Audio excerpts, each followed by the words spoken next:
स्वागत है वैदिक लोर एंड लेजेंड्स में। मैं हूं आपका होस्ट, एक विनम्र कथाकार। आज हम हिंदू पौराणिक कथाओं के सृष्टिकर्ता देवता ब्रह्मा की रोचक कहानियों और कथाओं में गहराई से उतरेंगे। ब्रह्मा हिंदू धर्म के प्रमुख देवताओं में से एक, ब्रह्मांड के सृष्टिकर्ता के रूप में जाने जाते हैं। उनकी भूमिका महत्वपूर्ण है, लेकिन उनकी कहानियां और कथाएं विष्णु या शिव की तरह व्यापक रूप से ज्ञात नहीं हैं।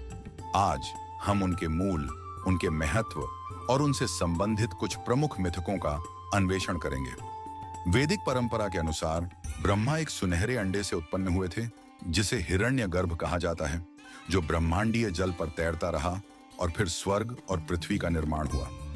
यह ब्रह्मांडीय अंडा संभावितता और सृजन का एक शक्तिशाली प्रतीक है, जो ब्रह्मांड को उसकी अव्यक्त अवस्था में दर्शाता है।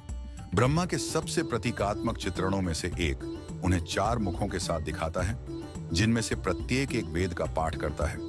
ये मुख उनके व्यापक ज्ञान और सभी ज्ञान के स्रोत के रूप में उनकी भूमिका का प्रतीक है। ब्रह्मा को अक्सर 4 भुजाओं के साथ चित्रित किया जाता है, जिनमें जल का घड़ा, पांडुलिपि, राजदंड और माला होती है, जो सृजन के विभिन्न पहलुओं का प्रतिनिधित्व करती हैं। खंड 1, ब्रह्मा का जन्म। ब्रह्मा के जन्म की सबसे प्रसिद्ध कहानियों में से एक पुराणों से है। कहा जाता है कि प्रारंभ में केवल अंधकार और जल था। इस जल से एक सुनहरा अंडा निकला, जो 1000 वर्षों तक तैरता रहा। जब यह अंततः खुला तो ब्रह्मा प्रकट हुए। ब्रह्मा के शरीर से ब्रह्मांड के तत्व उत्पन्न हुए। उनका सिर आकाश बन गया, उनकी आंखें सूर्य, उनकी सांस वायु और उनके पांव पृथ्वी। यह कहानी सभी चीजों के पारस्परिक संबंध और सृष्टि की दिव्य प्रकृति को दर्शाती है। खंड 2, ब्रह्मा और सरस्वती। ब्रह्मा की संगिनी सरस्वती हैं, जो ज्ञान, संगीत, कला और बुद्धि की देवी हैं। साथ में वे केवल भौतिक ब्रह्मांड की सृष्टि नहीं, बल्कि अस्तित्व के बौद्धिक और रचनात्मक पहलुओं का प्रतीक हैं। एक कहानी बताती है कि ब्रह्मा सरस्वती की सुंदरता से मंत्रमुग्ध हो गए, और जब सरस्वती ने उनकी प्रगति से बचने की कोशिश की तो उन्होंने उसे देखने के लिए एक 5वां सिर उगाया।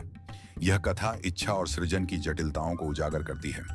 खंड 3, ब्रह्मा का शाप। सृष्टिकर्ता के रूप में अपनी भूमिका के बावजूद ब्रह्मा विष्णु या शिव की तरह व्यापक रूप से पूजे नहीं जाते।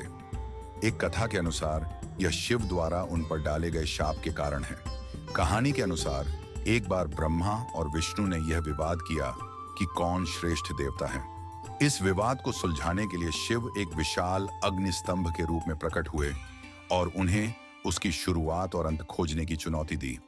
विष्णु ने जंगली सूअर का रूप धारण किया और आधार खोजने के लिए गए, जबकि ब्रह्मा ने हंस का रूप धारण कर शीर्ष खोजने की कोशिश की। शिव की सीमाओं को खोजने में असफल रहने के बाद ब्रह्मा ने अपनी सफलता के बारे में झूठ बोला, जिससे शिव ने उन्हें शाप दिया कि उन्हें पृथ्वी पर पूजा नहीं जाएगी। यह कहानी सत्य और विनम्रता के महत्व को रेखांकित करती है। आज के एपिसोड में बस इतना ही ब्रह्मा सृष्टिकर्ता के बारे में। ये कहानियां सृजन की बहुआयामी प्रकृति और वैदिक पौराणिक कथाओं में देवताओं की जटिल भूमिकाओं को उजागर करती हैं। अगर आपको यह एपिसोड पसंद आया हो तो कृपया पॉडकास्ट को सब्सक्राइब, रेट और रिव्यू करें। अगली बार हमारे साथ जुड़ें जब हम विष्णु, पालक के अद्भुत अवतारों का अन्वेषण करेंगे। तब तक प्राचीनों का ज्ञान आपकी यात्रा में मार्गदर्शन करें।